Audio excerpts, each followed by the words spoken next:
This is gonna be longer than I thought. Have you ever wanted to work from anywhere, make your own hours, be your own boss, make literally millions of dollars? Well, not literally, and not millions, and probably not even make. Maybe lose? Have you ever wanted to lose weight, lose friendships, and or join a cult? If you answer yes to any of the previous questions, you're in the wrong place. We're going to talk about MLMs, medicinal leather manufacturer. That can be right. We are going to talk about multi-level marketing companies, or MLMs. Well, you're going to hear my thoughts on MLMs, even though nobody asked me. Before we begin, I have to say a couple of things. First and foremost, everything and anything I say here is an opinion, and it is my personal opinion and nobody else's. You should take any opinion with a grain of salt. Nothing I say here is meant to be legal advice of any kind. If you need legal advice, talk to a lawyer. Like a different lawyer, not me. By the time you're done listening to what I have to say, it'll be clear where I stand on MLMs. Even the intro is probably enough for you to know where I stand with respect to MLMs. However, whether you are in favor of MLMs or are completely against them, I have a feeling you will still disagree with me on a couple of points. I will still invite you to listen through the whole thing and then tell me in the end if you still disagree or if you think I missed something. My email is in the description of the video, and if I missed something or if you disagree, I'm happy to talk about it. This is a conversation. Well, sorta. The last thing I have to say is nothing I say here is meant to be an attack on any one person in particular. I know we can impute the actions of some to everyone, but to keep things simple, I am going to talk in general terms. All right, let go. My personal experience with MLMs is pretty brief. When I was in high school, about 12, 13 years ago, I was approached by someone who pitched me the opportunity, and it just sounded too good to be true. So I reached out to my uncle and I said, hey, do you know what this is? Have you seen this before? And he said, yeah, I know what this is. This is an MLM. So he explained to me the concepts of a Ponzi scheme, a pyramid scheme, and the progeny that morphed into what is now your typical MLM. He ended his advice by saying, if you want to try it for yourself, go for it. I just want you to be aware of what you're getting into and not have unreasonable expectations for whatever financial gains you're being promised. Needless to say, I didn't join. And I think since then, I have only been approached maybe 3 times in my life. One, it was a family member. Another one, it was someone I used to work with. And the last time, I think it was like in 2015, and it was a doctor that I was doing business with. So a very diverse group of people reaching out to me with business opportunities. What is curious to me is that MLMs are not new by any stretch of the imagination. They have been around for decades. Back then, I reached out to my uncle to ask him for information, but nowadays the information is readily accessible anywhere, very easily. So I wonder, why are MLMs still a thing? Why do MLMs still exist? And that's what this is all about. We're going to talk about MLMs. We're going to talk about their practices. We're going to talk about their members, why they're still around, and why I think, spoiler alert, they're not going to go anywhere, at least not completely. Now, this is going to be a pretty comprehensive discussion. This is going to be longer than I thought. So I'm not going to go too deep into every single concept. Let's spend the next couple of minutes just discussing a Ponzi scheme, a pyramid scheme, and an MLM as individual concepts, because people use these terms interchangeably and they're not the same thing. A Ponzi scheme focuses on investments. It purports to be an investment vehicle. It promises outstanding or above average returns in very short periods of time. The scheme attracts a initial round of investors, we'll call them round A, and it promises them a return of X% in 2 weeks, for example. The scheme then recruits a second round of investors, round B, promises the same thing to them, and when the investors put in their money, the scheme takes a portion of that money and gives it to round A as returns. These quote-unquote returns legitimize the business in the eyes of round A investors, who then are given the option of leaving their money in there to keep accruing more returns, or taking it with them. 99% of the time, the investors are going to keep it there because they think it's legitimate. So the scheme keeps going. Then you take round C investors, you use a little bit of that money to pay round B investors, round D investors, you use that money to pay round C investors, and so on and so forth. Naturally, at one point in time, there are no new investors to pay returns to the existing investors. so the whole thing collapses. Usually by the time this happens, the masterminds behind the Ponzi scheme are long gone with a good chunk of money. A pyramid scheme does not purport to be an investment opportunity, although lately there have been some regulations to contemplate some investment concepts within pyramid schemes. But a pyramid scheme historically has been more of a social club that charges membership fees to people it recruits. The quote-unquote attractive aspect of the pyramid scheme is that once you're in, you get to share in the fees of new members. So fundamentally, a pyramid scheme pays for recruitment. The more people you recruit and the more people they recruit, the money from these new recruits will find its way to you. Both pyramid schemes and Ponzi schemes are illegal in several countries, including the US. Now we can move on to MLMs. If you've been living under a rock for the past handful of decades and don't know what an MLM is, like I said, it stands for multi-level marketing.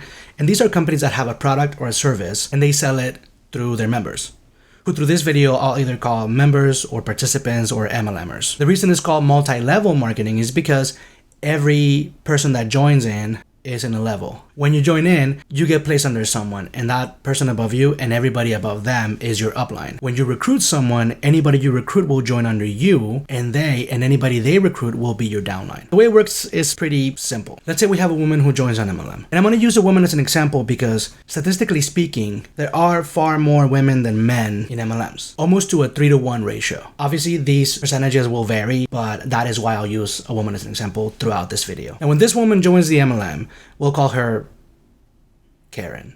Generally, the way you join in is you buy a starter kit, and now you have two sources of revenue.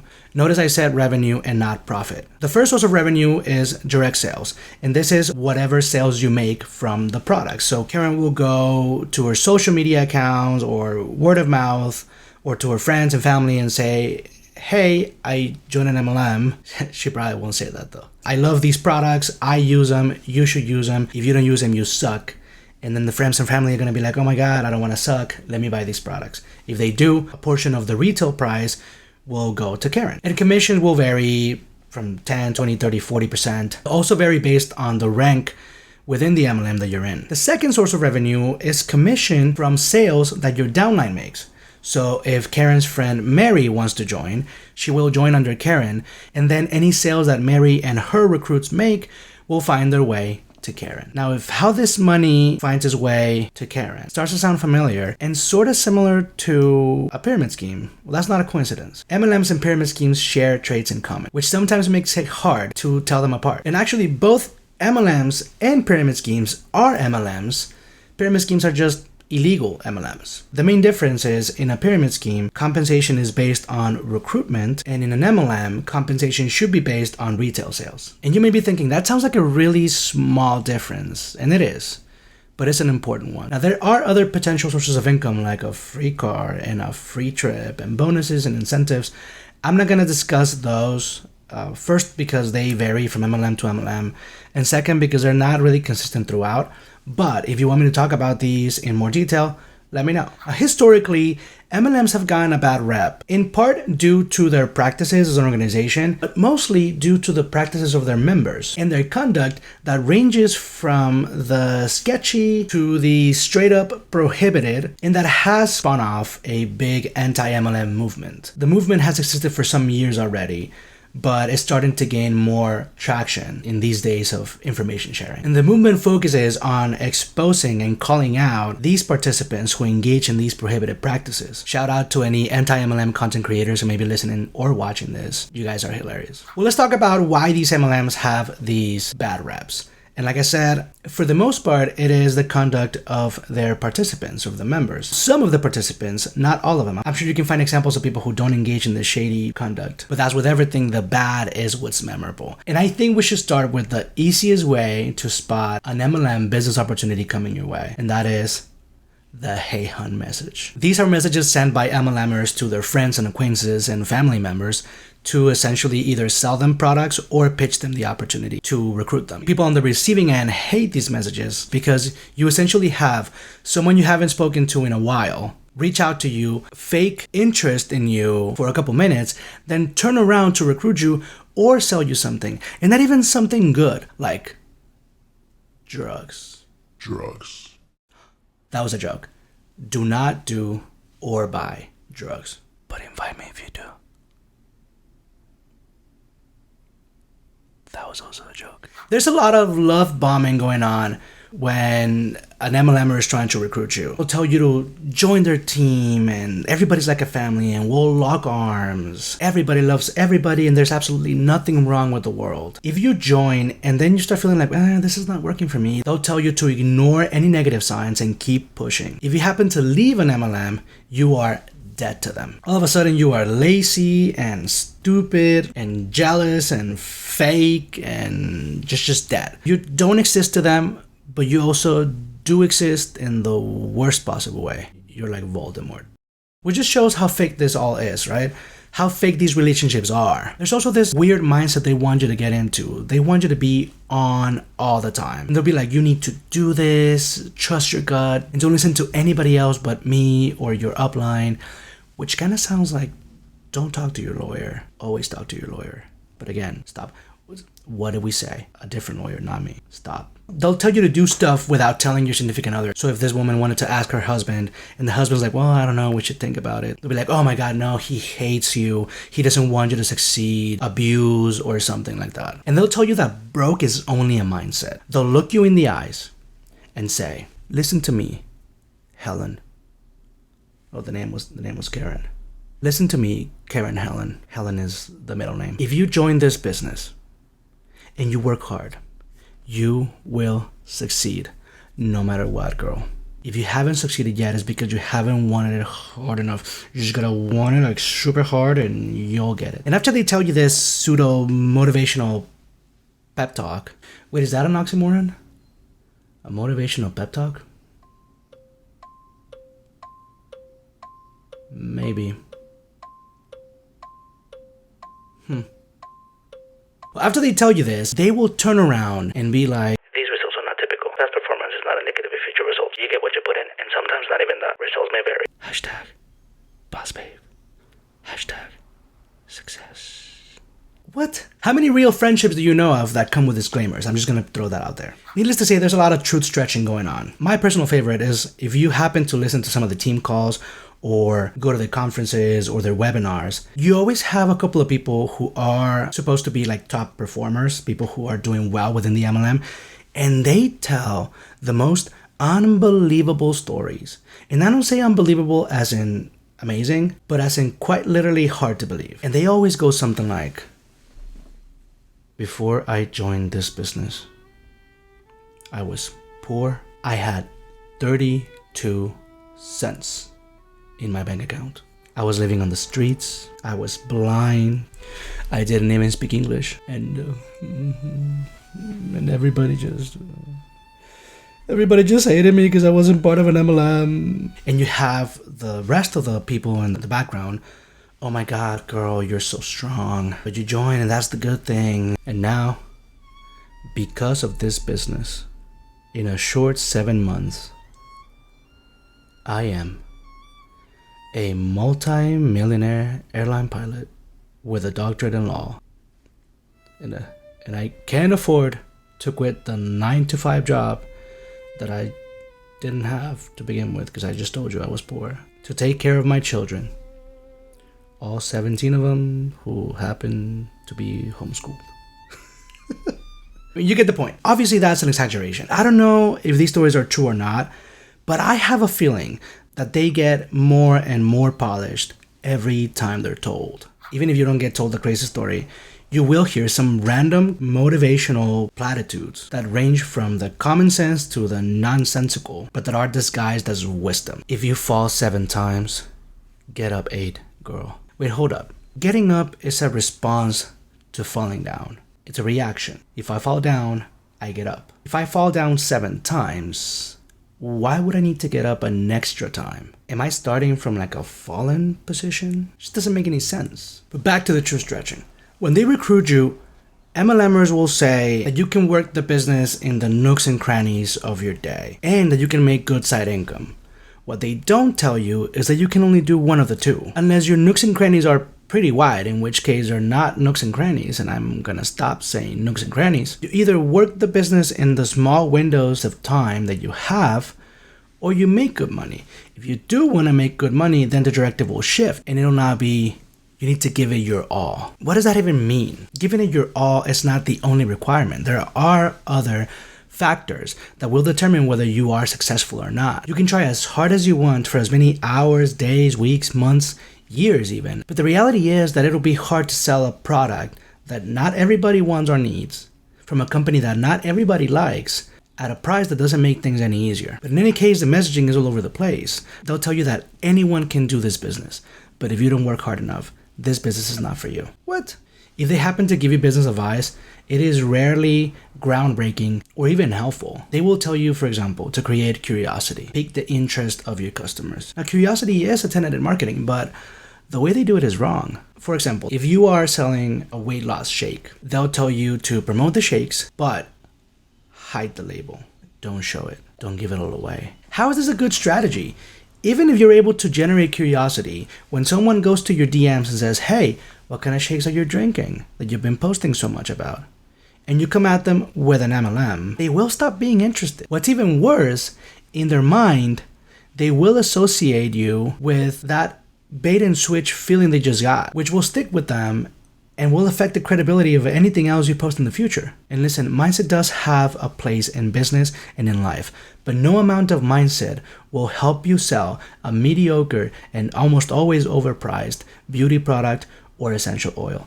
I'm sorry. Your customer still needs value. If you ever talk to an MLMer and try to debate with them, get ready to hear one of their favorite phrases. Do your own research. Like that is some sort of magical shield that suddenly makes all their practices compliant. How is that even helpful, Karen? If I Google MLM, I will find mostly cautionary tales against joining MLMs. If I do find articles that are positive, they're either written by the MLM or someone that is in the MLM or commissioned by the MLM. So saying do your research is almost like arguing against yourself. Now, I do have to acknowledge that not everyone is the same and not everyone in an MLM is out to get you. There are people out there who truly like the product and all they do is tell people that they sell it and they make themselves available for other people to purchase it if they want to without pushing. They always promote the product, but they never push for recruitment, which I guess should count for something. That I've gone on for minutes talking about the different things that MLMers do that make people uncomfortable, but nothing I mentioned so far is illegal. Annoying, sure, but not illegal. So what's the deal? Are MLMs pyramid schemes? Are MLMs illegal or not? Well, let's get something out of the way first.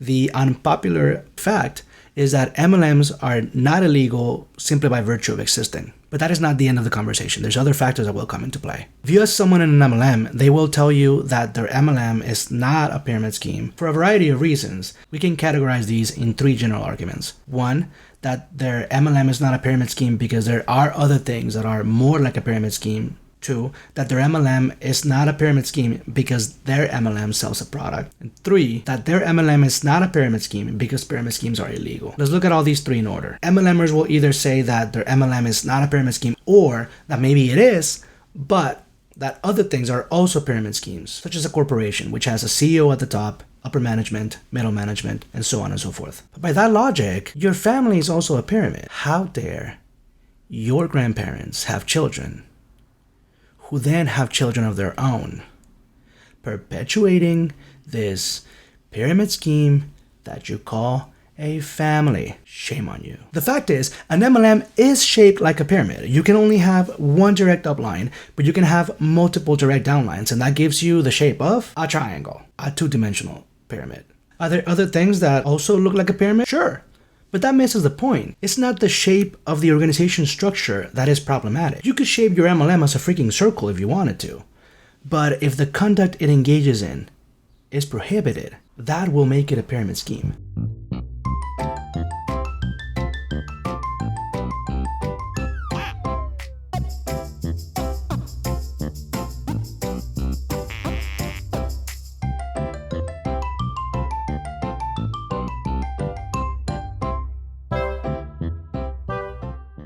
Another argument is that their MLM is not an MLM because their MLM sells products. And there is a misconception that a pyramid scheme and an MLM are differentiated by having a product. It is true that an MLM needs to be in the business of selling a product. Pyramid schemes exist with and without products. The real difference is in the compensation terms. If an MLM has the wrong compensation terms, meaning it compensates for what it shouldn't compensate for, it will be considered a pyramid scheme regardless of how many products it sells or manufactures. And I think one of the most common arguments that you'll hear is that an MLM is not a pyramid scheme because pyramid schemes are illegal. With this argument, MLMers seem to convey the message that because an MLM exists, it must be legal. But if only it were that easy, huh? Imagine going to court and telling the judge, Your Honor, my client did not commit the crime because committing crime is bad.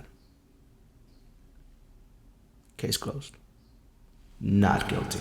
We all know, and the anti-MLM community has pointed this out many times, that crime is illegal and crime happens every day, so illegal things can and do happen. Just because your MLM exists and operates, it doesn't mean that it is not a pyramid scheme. It also doesn't mean it is a pyramid scheme. It does not mean that it is a pyramid scheme. Because whether we like it or not, MLMs are not illegal so long as they comply with the criteria that differentiates them from actual pyramid schemes. What is frustrating is really that the bar is really low. And I know this is an unpopular opinion, but in this case, the devil is in the details, and these details will make the difference. For example, let's look at the crimes of larceny and robbery. And I promise I'm not about to turn this into a legal lecture. These are just examples and I'm paraphrasing. Larceny is the crime of taking someone else's property with the intention of depriving them of that property. So if you and I are standing next to each other and your phone is on the table, if you turn away and I grab your phone, put it in my pocket and leave, I just committed the crime of larceny. I took your phone with the intent of not giving it back to you. Robbery is the same thing, but with the use of force or the threat of use of force. So in the same scenario, if instead of taking your phone, I shove you and then take your phone, or I tell you, give me your phone or I'll punch you in the face, that is robbery. Now the end result is the same. You don't have your phone and I took it, but the crime and the punishment are different. This is probably not the best example because both of these are crimes. But the point I'm trying to make is that sometimes these small details will be the difference between being on one side of a line or the other. This is most likely because MLMs have money to hire great lobbyists, but the people that make our laws have decided to draw a line between pyramid schemes and MLMs. Now, this doesn't mean that MLMs are off the hook, because that line is a very fine line. Let's put it this way. MLMs are able to avoid being a pyramid scheme the same way that Ross may argue that he did not cheat on Rachel because they were on a break. It is a technicality at best. So calm down. Nothing to brag about. Now, if you didn't get this reference, I'm sorry. I am old. By now, you're probably wondering, what about recruiting? Isn't that something that can make an MLM be a pyramid scheme? Well, let's talk about recruiting. But let's talk about it next time because I just went on for too long. So in part 2, we will talk about recruiting. We will talk about whether you can make money just selling the products without recruiting. We will talk about whether MLMers are really business owners or not. We will talk about why companies choose an MLM business model. And we will talk about why people still join MLMs. Hopefully this has been clear so far and I haven't lost you along the way. If you have any questions, leave a comment below, or if you want to get in touch with me, my email is in the description of the video. I'll see you in the next one. Okay, bye.